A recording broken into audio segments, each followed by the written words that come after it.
Ok. Valendo, tomar um cafezinho, descansar um pouquinho. Vamos voltar de novo. Então, no bloco passado, nós falamos sobre os teóricos que buscam explicar o surgimento do Estado.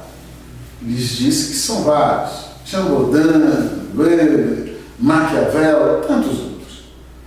Mas entendi que era importante a gente conversar aqui sobre 3. Thomas Hobbes, Jean-Luc, Jean-Jacques Rousseau. Lembrando que todos, mas todos, são teóricos que, embora tenham distinções entre eles, mas todos são chamados contratualistas, porque todos com diferenças clássicas entre eles, sim, como diz, e vamos tentar dizer quais são essas diferenças agora, mas o fato é que todos, de uma certa forma, eles têm no contrato social, então gravem esse termo, a justificativa para o surgimento do Estado. Mas vamos lá. Hobbes, ele dizia que o homem, no seu estado natural, ele vivia em perfeita harmonia, perfeita cooperação entre si, né? E que o egoísmo do homem, o seu egocentrismo fazia com que o homem saísse, né, daquele seu estado de preservação. Aliás, Hobbes escreveu, né, aquele livro Leviatã, do estado natural até os tempos modernos. Importante a gente observar que Hobbes dizia o seguinte, que o homem, no seu estado natural, vivia de forma solidária, embora fosse um homem pobre, tivesse uma vida sórdida, com toda aquela dificuldade. Vem John Locke e fala o seguinte, que, olha, o homem, nada disso, o homem era bom, né? Que o homem, na sua fase natural, a ideia dele era preservar a propriedade. Agora vamos entender propriedade aqui, pessoal, nos seus vários sentidos. A propriedade não no sentido exatamente material, mas, por exemplo, a vida, a preservação da vida era, né, e como é, né, um patrimônio indispensável. Seu corpo é, na verdade, uma propriedade. Propriedade no sentido também dos bens materiais, mas enfim. John Locke defende que o homem, ele é bom e que ele só reage, ele só se torna alguém sórdido, brutal, quando essa propriedade é violada, né? E nós temos Rousseau, né, que ele diz o seguinte, que os homens nascem bons, que os homens nascem livres, nascem iguais. Aliás, foi essa ideia rousseauiana que deu base, inclusive, para as grandes revoluções burguesas. Quais são? Vocês sabem me dizer? Vocês lembram? Claro que lembram. Revolução Gloriosa da Inglaterra, a Revolução Francesa, Liberté, Igualité, Fraternité. Viu? Estou falando até francês. Em inglês eu falo mal, francês ainda arrisco.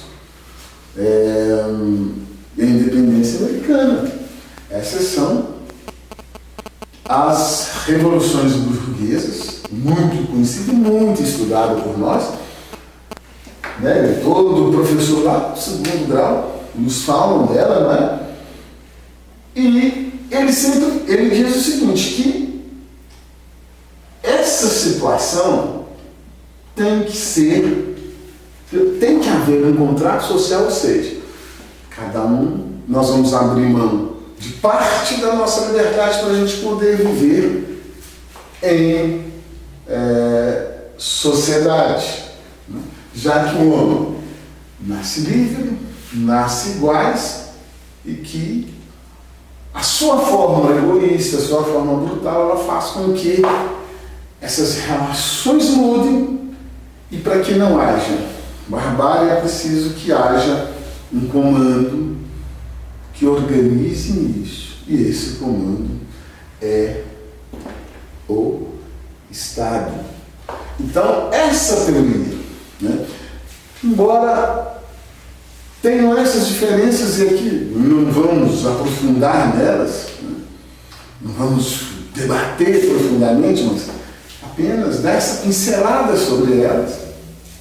Mas o fato é que a teoria desses camaradas aqui, Hobbes, Locke, Rousseau, Maquiavel, foram elas que fizeram surgir, e para efeito de concurso público, é isso que vai cobrar, não é? É a partir dessas teorias que justificaram o surgimento do Estado moderno tal como nós conhecemos. Agora, é bom vocês que estão tendo essa oportunidade de ver essa aula, e é importante indicar para outros colegas, porque é o seguinte: em outros vocês não terão esse estudo tão esmiuçado como nós estamos fazendo. Eu tive um colega, professor, que dizia o seguinte: cada tema é maior que um elefante. Então, pessoal, para entendermos alguma situação, lá em outros modos de aula que os senhores vão ver, nós vamos precisar de ter esse conhecimento. Então, importante a gente perceber agora como que veio, para chegarmos no Estado moderno, como que essa coisa veio se efetivar, não é? Tivemos a teoria que justificou, né, o surgimento desse Estado, e aí nós já começamos aí com os Estados absolutistas, né, principalmente não, ali, basicamente na Europa, né? E esse Estado, ao longo do tempo, ele veio se modernizando até chegar nos dias atuais. E é isso que nós vamos conversar com vocês daqui para frente. Então vamos lá. Tendo esse entendimento aí, mais teórico, né, acerca do surgimento do Estado, é importante nós sabermos, e aqui vem comigo aqui no quadro, isso, pessoal, volto a lhes dizer. Vocês me perguntam, será que isso cai em prova que você está falando? Não cai não, vai despencar, pode ter certeza. De alguma forma isso vai aparecer, e mais na frente eu vou lhes mostrar como que pode vir uma pergunta dessa. Vamos lá. A primeira fase que nós chamamos do Estado moderno, a gente chama primeira fase de geração de direitos. Olha aqui, bacana demais esse negócio aqui. Primeira fase.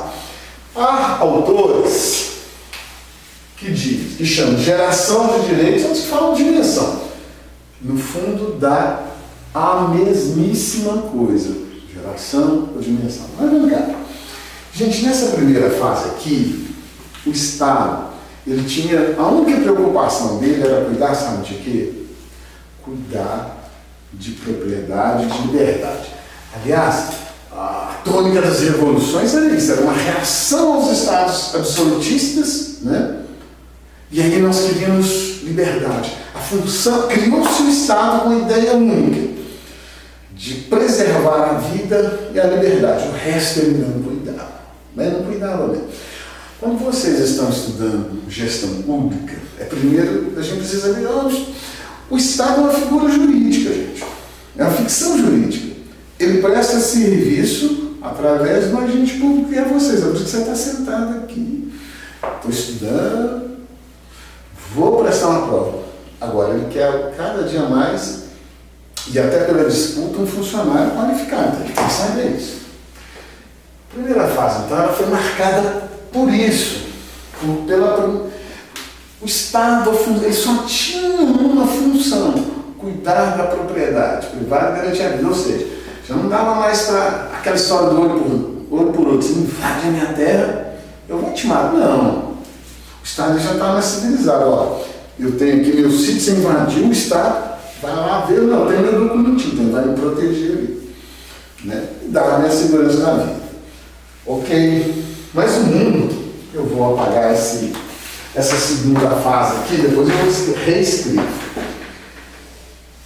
Isso aqui foi por volta do século XVIII, né? Século, nós estamos falando no século XVIII. Não fique muito preocupado no tempo, com data, mas é só para a gente fixar no tempo da história. Ok, caminhando isso aqui, e aí a gente percebe que as evoluções da humanidade, elas são longas, elas são demoradas. Nós tivemos no século XIX, nós tivemos aquela chamada, que nós denominamos, né, conhecemos como a chamada Revolução Industrial. E naquele período, né, começa a produção em larga escala. E essa produção, e nós já ouvimos falar isso, várias reações. Ó, criança com 6 anos trabalhando, com o dedo mutilado. A carga horária das pessoas até então era 15 horas, 14 horas. Tinha uma exploração danada. Naquele período, ainda, era o autodesenvolvimento do capitalismo. Aliás, eu não entrei nisso, mas é importante a gente perceber que o capitalismo ele surge, inclusive, com o advento do Estado moderno, não é? Acaba o feudalismo, os burgueses vêm para os burgos, começam a desenvolver o comércio, começam a ampliar, eles percebem que, para eles se autodesenvolver, eles precisavam de uma organização maior, junta lá o clero, o monarca e os burgueses falaram: vamos criar um Estado. E foi assim que ele surgiu. Então, olha, para vocês verem, nós estamos hoje discutindo a evolução dele. E estamos na primeira fase dos direitos. Então, ele gerou na sua primeira fase o quê? A necessidade do Estado proteger a vida e proteger a liberdade. Os burgueses precisavam disso por causa do comércio. Aliás, esse foi um dos problemas clássicos do feudalismo, que caiu. Produzia, não tinha assim muita segurança. O oposto começou a acontecer já no Estado moderno, o que a gente chama de Estado moderno, com as gerações de direito, ok? Mas por que eu estava dizendo para vocês que durante a Revolução Industrial, né, existiam ali vários problemas? Se a humanidade dava um passo para frente, né, com o advento das produções iniciais, etc., com a criação, surgimento de várias coisas até então impensáveis pela humanidade, o fato é que, com o surgimento, né, da industrialização, a exploração e o sofrimento do homem também estava lá. Isso levou a duas coisas que vocês também já ouviram, que infelizmente não vamos entrar muito, mas é importante vocês saberem. Toda a exploração do homem ao longo da sua história, houve reação. Essas reações, desses programas criados aqui na primeira fase, né, a gente pode identificar com várias revoltas. E aí os burgueses pensam assim: opa, está na hora de eu reformar o Estado.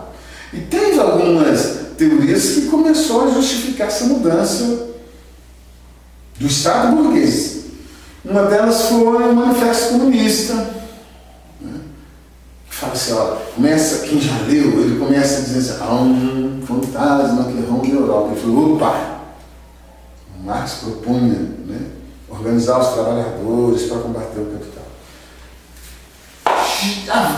Houve também encíclica, que a gente chama de Hermann Bavinck, esqueci o nome do Papa agora, mas grave a encíclica, que dizia assim: olha, capitalistas, vocês têm que parar de explorar demais, porque esse povo famélico, do jeito que está, eles ainda vão derrubar. Vocês podem escrever isso. Vocês têm que ter, não, tanto da forma como vocês estão fazendo. E isso, moçada, fez surgir uma reforma do Estado, fez surgir a segunda fase de geração de direitos. Ok, aqui, e é tão importante esse estudo, que daqui mais à frente a gente vai estudar sobre Estado patrimonialista, Estado burocrático, etc. Não tem jeito de falarmos sobre o Estado gerencial, o Estado burocrático, o Estado patrimonialista. Sim, a gente tem essa noção. Então vamos lá. Essa reação ao capital, essa mudança do Estado, ela faz impulsionar já no século XIX, século XX, surge a segunda fase de geração de direito. Olha, os caras pensam o seguinte: nós vamos ter que dar uma modificada. Não, espera aí. E tinha, inclusive, vem acentuada com uma grande crise, principalmente em 1920, 1930. Aí eles falam: olha, nós vamos ter que começar a dar um pouquinho de direito para esse povo, senão eles vão acabar nos derrubando. E aí, pessoal, o Estado não teria que ter, para atender, inclusive, o interesse do capital, ele já não poderia mais só cuidar da propriedade, ele não poderia mais só cuidar da liberdade, ele teria que ter outras ações. Uma dessas ações era ter alguns benefícios sociais, e começam aí a surgir alguns tipos de direitos. Ainda que não fosse todos. Vamos trazer para o nosso exemplo aqui no Brasil. Exatamente nesse período que começa a surgir os primeiros direitos trabalhistas, os primeiros direitos previdenciários. Vamos lembrar que até então, mulheres sequer votavam. Aliás, durante essa primeira fase de geração de direitos, embora seja a segunda, só voltar aqui um pouquinho para dizer que criança, mulher e negro era considerado como coisas, como res, coisa, nem como gente é. Na segunda geração de direito, essas coisas inteiras começam a mudar, porque havia uma reação social, uma reação política muito grande, e aí o Estado, esse que nós denominamos Estado moderno, ele se vê compelido, ele se vê obrigado a processar mudanças que, do contrário, como diria lá no Manifesto Comunista, há um fantasma que ronda a Europa, ele podia mudar. Ok. Então, nós podemos dizer que a segunda fase do direito ela é impulsionada por algumas mudanças do Estado burguês, e essa fase ela é identificada como chamada como Estado social. Estado social. Num bom inglês, welfare state, não é? Segunda fase do direito. E gravem isso. Essa denominação aqui. Ok. Mais na frente, o que nós tivemos então? Nós tivemos a Segunda Grande Guerra Mundial. Aquele genocídio inteiro de 6 milhões de judeus. E eu gosto sempre de lembrar, nós tivemos massacres de 6 milhões de judeus, e durante o período colonial nós tivemos um genocídio de 20 milhões de negros. Você vê como que nós, seres humanos, somos, que bicho danado.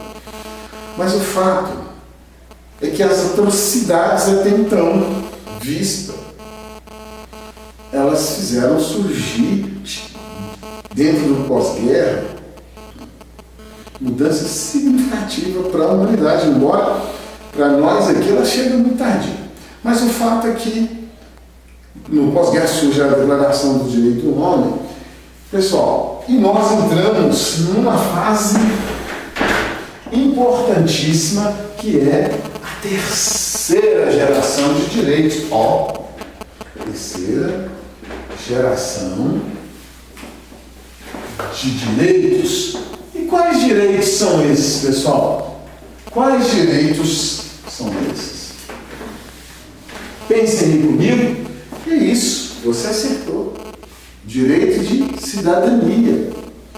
A terceira geração de direitos é marcada pelos direitos de cidadania. Por exemplo, a partir da Carta, da Declaração de Direitos do Homem, o homem ele é portador de direitos. A condição de homem, de humano, né, tem um tipo que é os direitos sociais, os direitos políticos, os direitos econômicos, enfim, os direitos sociais.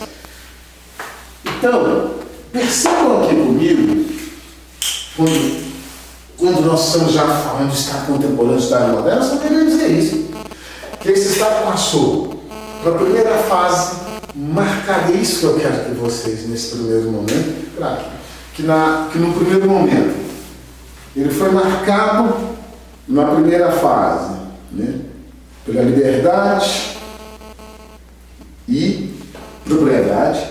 Na segunda fase, é o chamado direito do Estado social.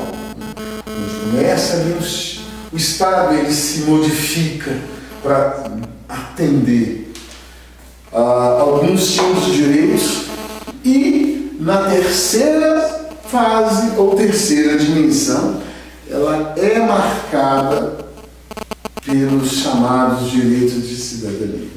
Eu diria, inclusive, que é essa fase qual estamos. É nesse momento que agora nós estamos vivendo. Eu vou parar por aqui, na terceira fase de geração de direitos de cidadania. Mas eu diria para vocês, se quer inclusive continuar esse estudo, diria para vocês que nós estamos vivendo, talvez, há autores que colocam que nós estamos vivendo já os direitos de sétima geração, 10ª geração. E de fato, depois dos direitos de cidadania, dessa terceira geração, veio surgindo internacional. Hoje, antigamente tinha internet. Hoje, né, é impensável qualquer comunicação sem internet. O pessoal da minha faixa etária tem muita dificuldade de mexer com isso, né? Já os meus meninos não, os meus filhos são cobra criada nesses negócios. São fera nesse trem. Eu de vez em quando tenho até que ficar insistindo, porque estou fazendo uns negócios para mim, mas é isso, essa juventude hoje, ela está vocacionada porque nasceram dentro desse, né, dessa efervescência tecnológica. Os direitos de meio ambiente, enfim, que não falta aí os direitos, e porque nós vivemos hoje. O Estado hoje, moderno, ele é marcado efetivamente pelos direitos de cidadania. Então, resumindo aqui para a gente fechar esse bloco e ir para o terceiro bloco dessa aula, o que nós podemos perceber disso? Que, claro, que se na primeira geração de direito, a máquina estatal devia ser mínima, não é? Porque a função do Estado ali era muito pouca, ou quase nenhuma, não é? Na segunda fase, talvez há ali uma necessidade, talvez não, houve ali uma necessidade muito grande de aumento da máquina pública. Eis porque o Estado ele começa a prestar serviços que outrora não se falava e nem existia, mesmo porque a população sequer era vista como cidadã. Todo mundo era visto como uma res, uma coisa. Aliás, eu já lhes disse, e volto a repetir, mulher, criança, negro era vista como coisa.